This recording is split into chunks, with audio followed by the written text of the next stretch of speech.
So, in those early years and even in the later years, you were a mom and you juggled your work. So, how was that process like for you, and how did you balance the two?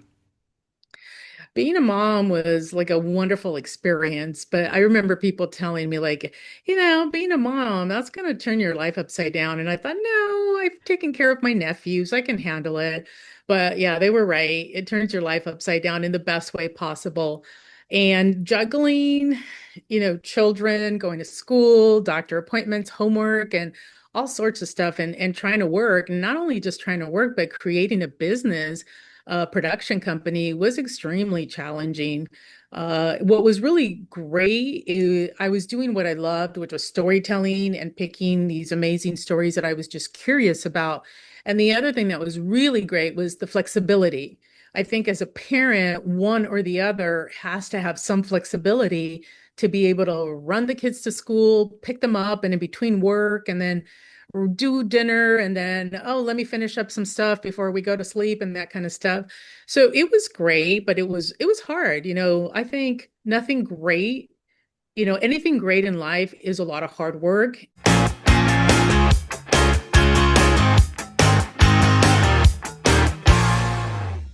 You already answered my question about the most challenging part of writing the book. What was the most fun aspect of writing it?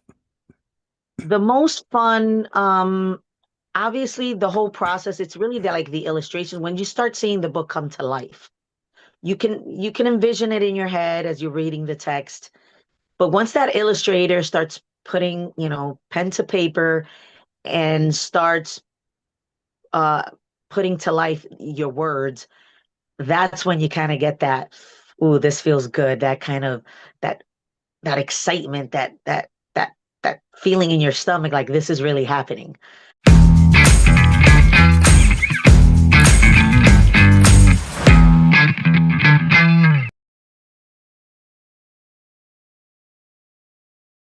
How do you relate to Lilibet on a personal level? I relate to Lilibet in the sense that um she stands up to badness in the book, because like there's a bad guy in the book and he tries to pick on the woman who has the teddy bear shop, and she stands up to him. And like I believe that we should stand up to people that try and bully us. And it says that in one of the teddy bear promises, uh, I stand up for what's right, even when it's hard. And it's hard to stand up to bullies. It really is, but we've got to do it. We've got to do it.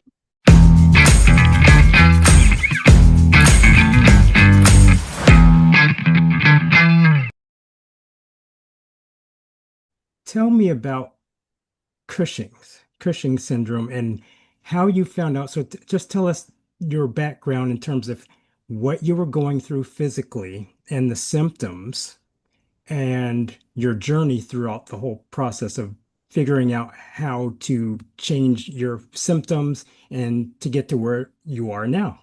Okay. So Cushing's syndrome is actually also can be a disease, but I had the syndrome, which Cushing's is a condition of the adrenal glands, the endocrine system. And so we each have two adrenal glands. They are above our kidneys. And Cushing syndrome is the overproduction of the hormone cortisol. And so when your body produces an excess amount, several things start going wrong. Particularly, what I experienced, one of my first symptoms was elevated blood pressure. So I had extremely high blood pressure at the age of 31.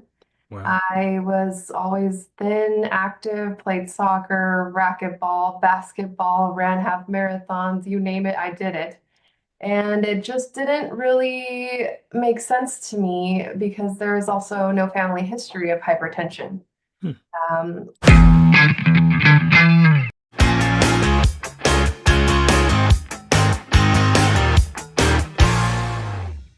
So, on this episode of the Total Podcast, I have a very, very special guest. Her name is Lydia Kennedy, and her kids have written an amazing book. So, I'm just excited to have my listeners hear about how everything evolved and took place and how it was written. So without further ado, here we go. So Lydia, thank you so very much for doing the show today. I really appreciate it. Oh, it's my pleasure. Thank you so much for having me, Phil. Thank Thank you. you. Well, you're Thank you. very welcome. I'm glad you could do it. And we have like a big, huge 3 hour time difference too. So thank you for doing it this late for your time zone. Oh, it's a pleasure. I'm actually a night bird, so this is fine. Or night owl, I should say. Awesome. That's terrific. All right. So Lydia, first Yeah. off, tell us a little bit about yourself, about your background, and a little bit about your kids, and then we'll go from there. Okay. Well, my background actually started a very long time ago. I've been in the performing arts all my life. I was a professional ballet dancer, and then from there, I had a knee injury, so I changed my career around and went into television and radio broadcasting.